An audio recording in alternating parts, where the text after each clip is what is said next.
निफाड तालुका नागापूर फाटा येथून हायवे पार करत असताना चांदोरी गावाकडे शाळेकडे जाताना परिसरातून एक धक्कादायक बातमी भरता वेगात जाणाऱ्या डंपरने 7वीत शिकणाऱ्या सिद्धी मंगेश कलमसे या विद्यार्थ्यांना जोरदार धडक दिली।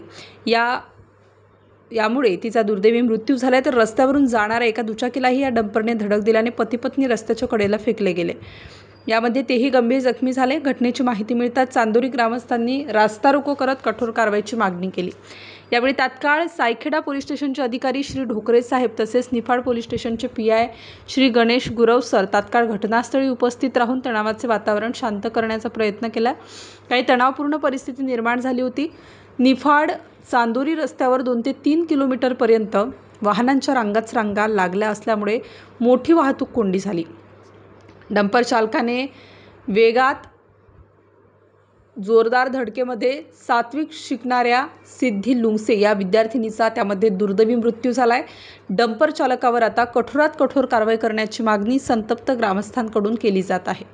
स्टार न्यूजसाठी मोहसिन पठाण, नाशिक।